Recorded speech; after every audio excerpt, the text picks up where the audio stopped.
Mais bien, chers frères,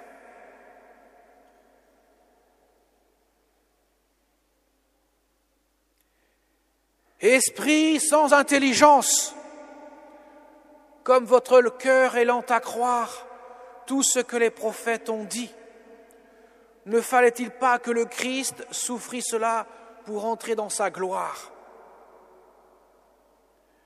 Mes chers amis, nous pouvons être surpris que les disciples d'Emmaüs, bien que ne reconnaissant pas de leurs yeux de chair Jésus qui est devant eux, ne soient pas surpris eux-mêmes par cette question que leur pose Jésus. Et en même temps une affirmation, esprit sans intelligence. Comment cet homme-là qui est censé ignorer l'événement, quel événement leur pose-t-il comme question? Et voilà qu'ils répondent, Jésus de Nazareth qui est mort sur la croix, etc., etc. Et lui, il commence par expliquer qu'il fallait que le Christ meure sur la croix. Ne fallait-il pas que le Christ souffrit cela pour entrer dans sa gloire? Autrement dit, il est en train d'expliquer un événement qu'il est censé ignorer. Ça aurait quand même d'utilité dans leur tête. Comment cet homme-là, cet étranger-là, qui ne sait pas, qui est le seul étranger à Jérusalem, à ignorer l'événement, comment cet homme-là peut-il nous révéler maintenant le mystère même de ce qui s'est passé, alors qu'il est censé ignorer ce qui s'est passé? Et non, ça n'en remonte même pas au cerveau. Ils ne le reconnaissent pas de leurs yeux de chair, ça c'est normal. Mais qu'ils ne comprennent pas qu'il y a un problème là, c'est bizarre, ce gars-là, il ne sait pas ce qui se passe et il nous explique ce qui se passe. Ah. Ils vont l'écouter pieusement et c'est au moment du repas, le soir, que enfin leurs yeux vont s'ouvrir. Alors mes chers amis, deux constats. Le premier, même si je me répète, c'est pas grave. Un meilleur professeur de séminaire me disait « La répétition, c'est l'art de la pédagogie ». Eh bien, la résurrection n'est pas un simple miracle, mais un mystère. Il est plus qu'un miracle, il est un mystère. Autant on est bluffé devant le retour à la vie de Lazare, le retour de la petite fille de Jaïr, le chef de la synagogue, à 12 ans, autant on est bien sûr bouleversé par le fils de la veuve de Naïm, que l'on en transporte déjà au tombeau, qui est déjà mort et qui revient à la vie, mais autant le Christ ressuscité, on ne le reconnaît pas. Nos yeux ne le reconnaissent pas, nos oreilles ne le reconnaissent pas non plus, il parle, on devrait entendre le timbre de sa voix, on ne le reconnaît pas. Ce n'est pas un simple miracle, c'est un mystère. Un mystère, c'est effectivement une vérité que je ne peux pas sonder par mes sens. Et même mon intelligence est trop limitée pour saisir la réalité sans l'aide de la foi. Donc, il me faut la foi pour reconnaître le Christ.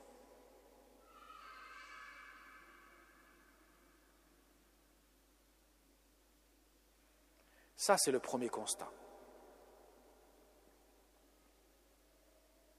Le second, c'est l'enseignement du Christ suscitant la foi dans mon cœur, ou plutôt l'accueil de la foi comme don de Dieu, afin que je puisse poser un acte de foi qui permet de reconnaître le Christ.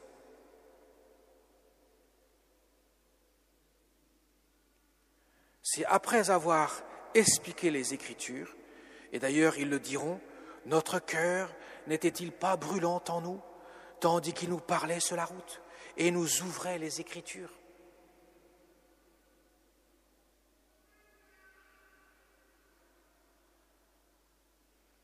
Il faudra que cela puisse ainsi entrer dans leur cœur pour qu'ils puissent le reconnaître. Et mes chers amis, à chaque fois, le Christ ressuscité sera confronté au même problème de ses disciples et de ses apôtres, ils ne le reconnaîtront pas. Il faudra vraiment qu'ils accueillent la vérité dans leur cœur. Ça passe par l'explication des Écritures, l'accueil de la parole de Dieu, pour que la foi puisse germer dans leur cœur.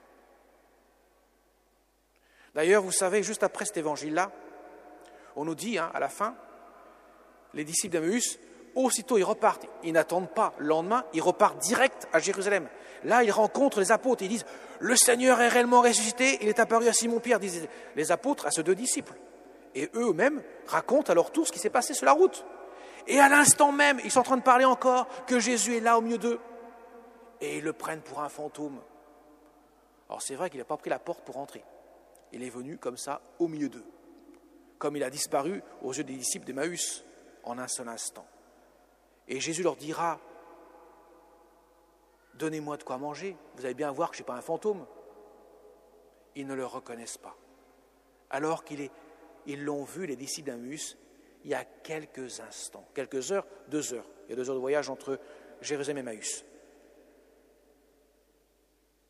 À chaque fois, il faut faire un acte de foi. Conclusion, mes chers amis. Ça s'est passé il y a 2000 ans, ça. Vous voyez, les apôtres ne sont pas logés, finalement, à une table privilégiée par rapport à nous, si ce n'est qu'ils ont été témoins, effectivement, du Christ ressuscité. Ils ont vu et la résurrection, ils ont vu plutôt le transpercé vivant. Mais ils ont fait un acte de foi comme Thomas.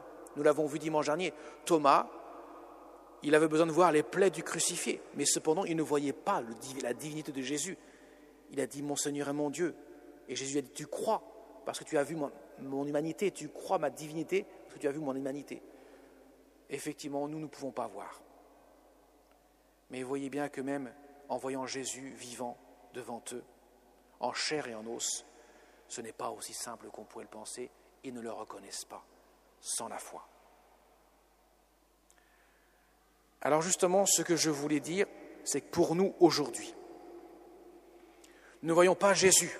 Jésus ne se présente pas à nous, il ne montre pas ses plaies, comme il a montré à Thomas, comme il a montré aux autres apôtres. À part Saint Jean, le seul qui a cru sans voir Jésus, et bien sûr la Vierge Marie, évidemment. Très peu de gens ont cru sans voir le transpercé à l'époque de Jésus. Nous, ça repose sur le témoignage. Nous avons vu et nous témoignons que le Christ est ressuscité, comme nous l'avons entendu dans la première lecture. Saint Pierre qui parle dans les Actes des Apôtres. Nous vous annonçons le Christ est ressuscité, nous en sommes les témoins. Dans notre vie de chaque jour, nous ne voyons pas Jésus agir, forcément avec nos sens. Mais Jésus est là. Il leur parle, ils ne le reconnaissent pas. Il est présent au milieu d'eux, ils ne le reconnaissent pas. Il va leur expliquer les Saintes Écritures, ils ne le reconnaissent pas. Dans quelques instants, il sera sur l'autel, nous ne le verrons pas de nos yeux de chair. Nous ne le sentirons pas avec notre palais. Nous n'entendrons pas le son de sa voix. Et pourtant, il sera là. Dans notre vie de chaque jour, quand nous vivons, il peut être au milieu de nous si nous le prions. Nous ne voyons pas forcément le résultat de notre prière. Nous pouvons invoquer le Seigneur pour des tas de choses qui nous semblent bonnes, et pourtant, souvent, nous disons « Mais Seigneur, où est-ce que tu es ? Je te prie, et j'ai l'impression que tu n'es pas là. » Et Jésus, lui, me dit « J'ai surtout l'impression que tu ne m'écoutes pas. Je suis là, mais tu n'entends pas parce que ton cœur est fermé.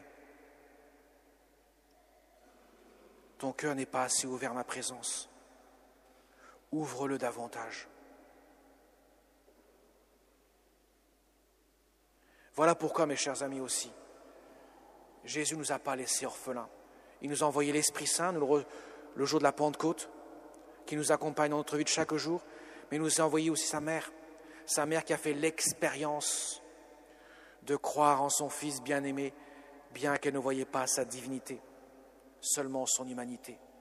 Toute sa vie, son cœur a été palpitant pour l'amour de Dieu.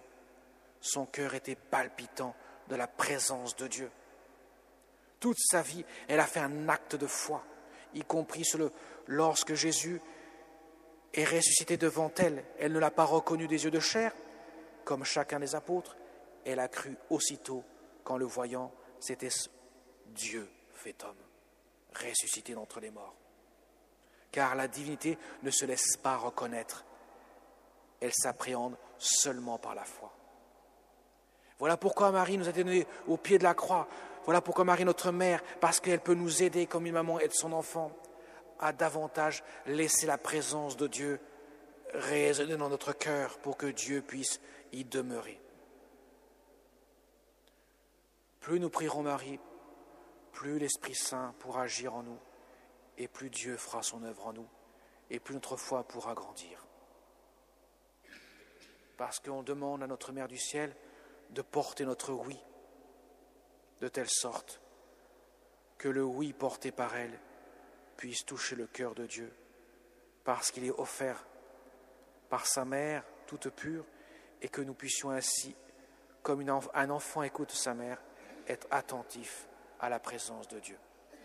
Alors demandons à notre Mère du ciel, comme elle nous l'a promis à Fatima, à la petite Lucie, d'être notre soutien et notre refuge qui nous conduit jusqu'à Dieu, afin que nous puissions vivre dès ici-bas, certes dans la foi, mais déjà dans la grâce de Dieu, le ciel dans notre cœur. Amen.